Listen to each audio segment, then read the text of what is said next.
Y así debería decirlo Dina Boluarte. Sé que ahorita se está reuniendo en el Consejo de Ministros.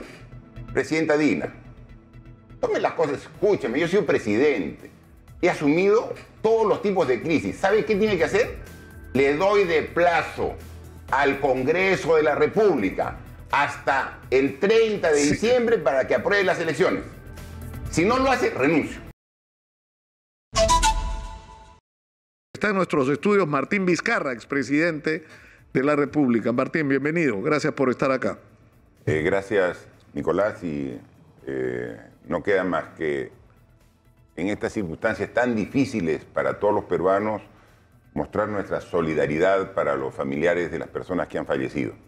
Esto creo que pone al país en un estado de consternación, de luto, que amerita poner de todos el máximo esfuerzo para salir de esta difícil, de esta crítica situación en la que nos encontramos. O sea, cuando Martín Vizcarra era representante del Colegio de Ingenieros en Moquegua, se produjo el famoso moqueguazo. Y de alguna manera Martín Vizcarra fue uno de los dirigentes o uno de los personajes protagónicos de esa crisis. Y yo recuerdo que ahí hubo una situación muy, muy complicada, porque se tomó un puente, incluso se tomaron como rehenes a un grupo de policías, pero no, al final no murió nadie.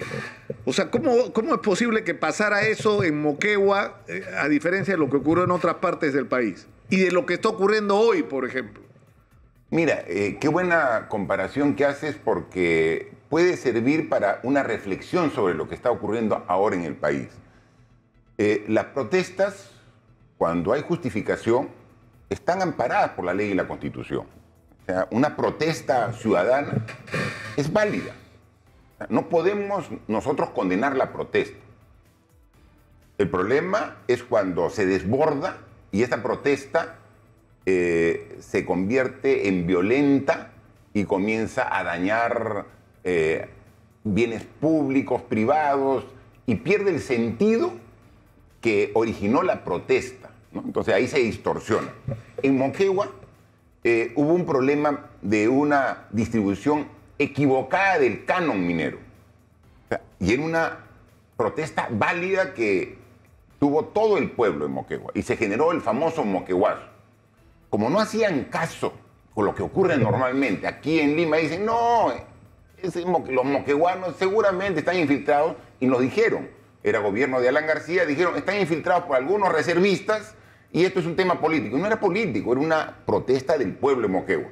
Y 10.000 moqueguanos se fueron a la Panamericana y tomaron el puente Montalvo, interrumpiendo el tránsito entre Arequipa y Tambo, ¿no? Y la Panamericana Sur. 10 días. Las cosas se pusieron difíciles. Llegó refuerzos de la policía de Arequipa, de Tacna, de Puno. No era suficiente. Llegó el general Jordán, ¿se acuerdan? Claro, el general Jordán. Ya. Llegaron 500, 1.000 policías y no se solucionaba el problema. Porque aquí lo que faltaba era diálogo, ¿no? Entonces tenía que haber voluntad de diálogo del gobierno y voluntad de diálogo de los dirigentes sociales de Moquegua. Y no había ese diálogo. Y a mí, en esas circunstancias, yo cuento una experiencia bastante gráfica. Me llama el general jefe de la región Moquegua. La región militar. La región militar Moquegua, el general del ejército. Y el general del ejército me llama en mi condición de decano del Colegio de Ingenieros. Y me dice, ingeniero, ¿podría venir con algunos dirigentes? Porque quiero darles una noticia. El general, ¿qué tiene que ver? Yo estaba en el cuartel, la policía estaba ahí en Montalvo, en la Panamericana Sur. Y el general, fuimos con un par de dirigentes, yo incluso por seguridad dije, voy a entrar al cuartel. En una etapa de efervescencia dije, quizás entro y ya no salgo, ¿no? O sea, detenido. Lo convoqué al cura de Moquegua, al padre de Moquegua, y fuimos con el padre, o sea, un poco ahí de escudo. De escudo, ¿no? Y él nos dijo, me ha llegado ya el decreto supremo de estado de emergencia a partir de las 00 horas de mañana. ¿Y eso qué significa? Que a partir de las 00 horas de mañana yo asumo el control del orden público como general jefe del ejército y las Fuerzas Armadas. Ya pues, general. Me dice, pero tengo un problema. Porque la policía, para disuadir, tiene sus varas, tiene sus bombas lacrimógenas, tiene perdigones. Yo lo único que tengo son balas. Y eso me estremeció el cuerpo cuando dijo eso, porque teníamos 10.000 ciudadanos reclamando un derecho claro, justo. Si, ¿no? si la situación, yo creo que el ejemplo de Moquegua es extraordinario porque es una prueba de que las cosas se pueden hacer de manera diferente. Claro.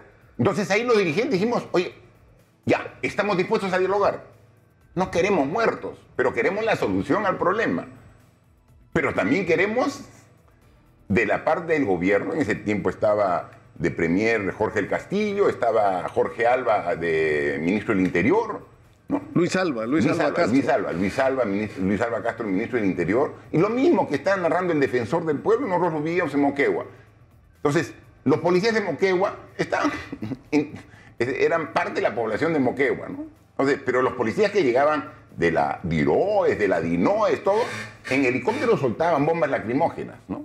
Y nos decíamos, pero si estamos aquí pacíficamente, no estábamos haciendo nada. Claro que estábamos bloqueando una carretera, eso ya no era un acto pacífico. Ya, pero ahora si se traslada, o sea, ahí lo que se logró fue el diálogo, se resolvió el problema y se acabó. Ni un muerto. Y se solucionó el problema. El general Jordán, que era el jefe de la policía, que desacató órdenes, porque las órdenes eran la violencia, él dijo, no voy a hablar, y se corrió el riesgo, porque hay que tener pantalones un enfrentamiento para eso. Y se capturó a 50 policías. Yo fui a hablar con... Es que la gente se enardece y a veces cuando te sueltan la lacrimógena, cuando dices ya vamos a conversar y en eso te atacan, tú sientes que es una traición, entonces vas y se capturó a 50 policías. Yo hablé con los dirigentes, hablé con el presidente de Frente de Defensa, hablé con todo, le dije, oye, aquí, ¿cuál es el objetivo? Corregir la distorsión de la distribución del canon. ¿El objetivo es capturar policías?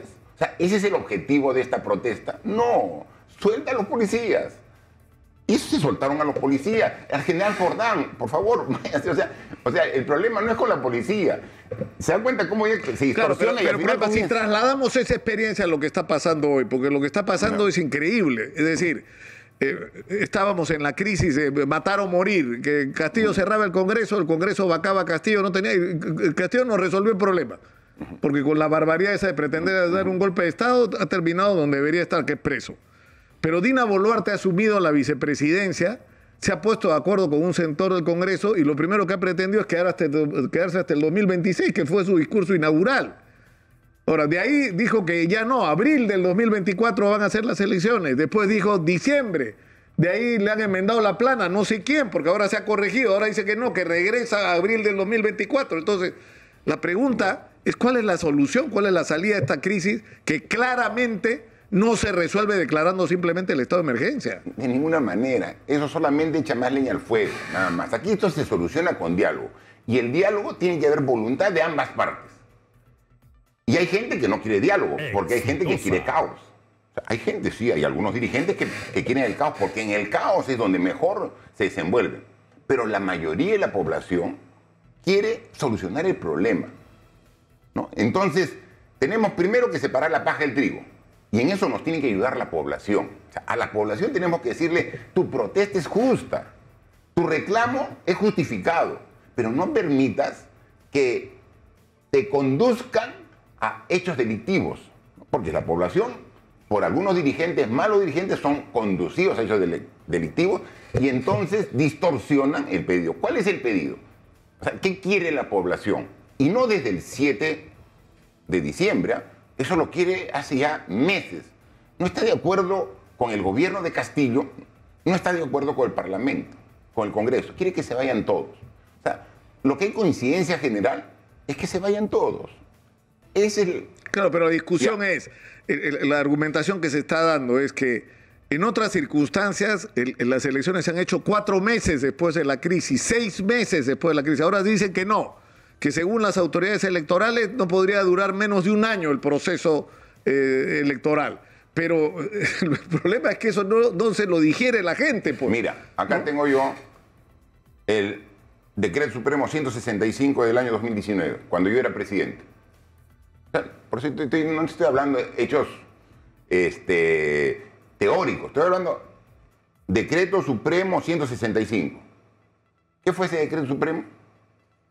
cuando el 30 de septiembre del año 2019, siendo yo presidente de la República, ante una segunda denegatoria de la confianza, yo cerré el Congreso. Presidente de la República, Martín Vizcarra, cerré el Congreso. Al cerrar el Congreso, rompo el equilibrio de poderes, porque no tengo el contrapeso. Entonces, inmediatamente, en el mismo decreto supremo que yo cierro el Congreso, en el artículo de disolución del Congreso, en el artículo 3, convoco a elecciones de un nuevo Congreso. ¿Para cuándo? Para el 26 de enero. Lo cerré el 30 de septiembre del año 2019. O sea, octubre, noviembre, diciembre. En menos de 4 meses. 4 meses. Menos de 4 meses. Menos de 4 meses. ¿Se puede? Sí se puede. Sí se puede. Obviamente aquí, a este plazo de 4 meses, tienes que agregarle dos cosas. Una, de que el periodo presidencial es de 5 años, el periodo congresal es de 5 años. Para variarlo, necesitas una modificación de la Constitución. Y eso lo tiene que hacer el Congreso. Pero elecciones se pueden hacer en 4 meses. Pero la sí. modificación del Congreso, de la Constitución, ya quedó clara que puede hacerse ahora, acaba la legislatura y la próxima semana inician una nueva legislatura y lo ratifican, con lo cual ya está hecha la reforma y puede proceder. ¿Y por qué no se hace eso? Sí, esta es la solución. No seamos tan... Porque también hacer las cosas tan rápido pueden generar algún tipo de inconveniente. Démonos cierta holgura. Pero una holgura que la gente puede entender. Damos de plazo para que se apruebe en esta legislatura, pero que termine el 30 de diciembre. O sea, el 30 de diciembre que se apruebe en esta legislatura.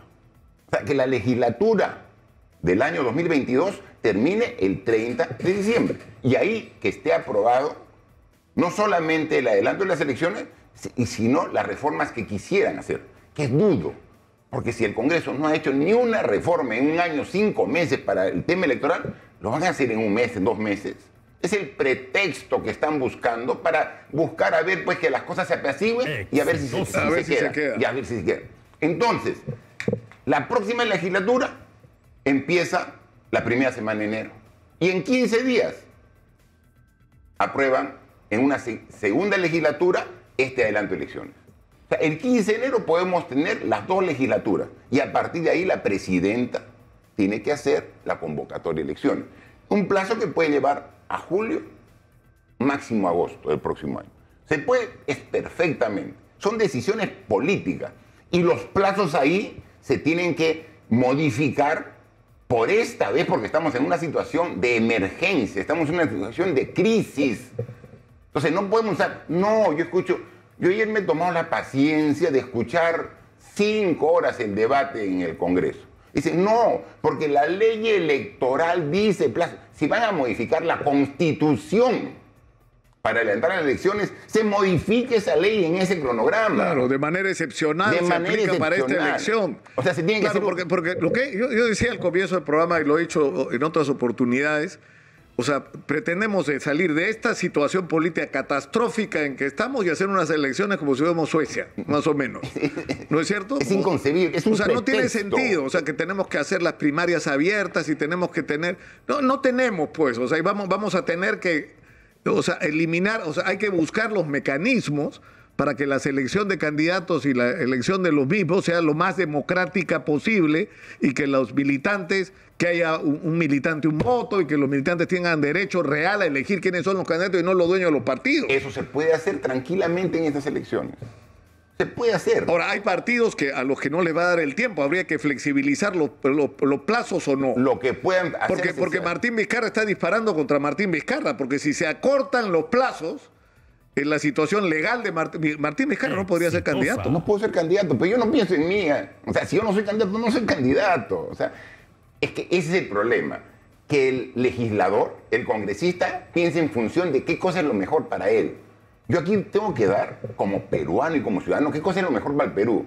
Puede ser que por los mismos plazos que yo diga, yo no pueda participar. Que Perú primero, el partido político nacional, que está en la última etapa de la formación, podría no participar. No participa, pues. O sea, yo no tengo que pensar en función del interés personal, del interés político. Tengo que pensar en función de lo que es mejor para el Perú.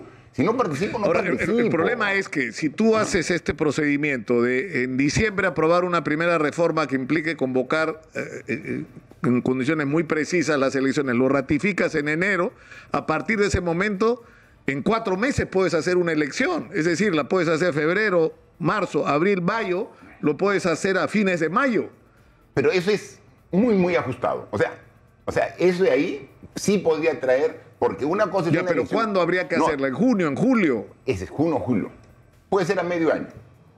Puede ser a medio año. O sea, sí se puede. Como ha dicho ayer, yo escuchaba ayer a Salas Arenas en el Congreso. Le han repetido 20 veces queriendo buscar.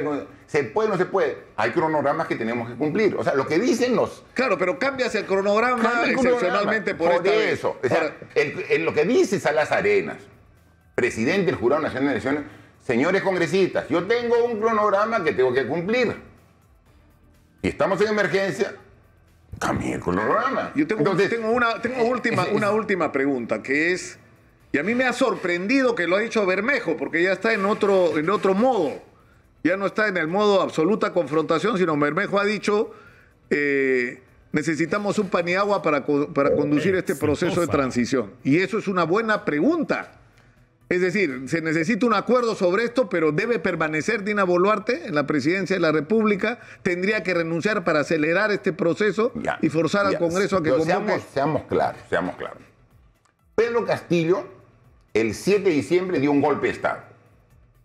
Y el 7 de diciembre, él se puso al margen de la ley, ¿no? Porque el golpe de Estado fue transmitido en cadena nacional desde Palacio de Gobierno con la banda presidencial.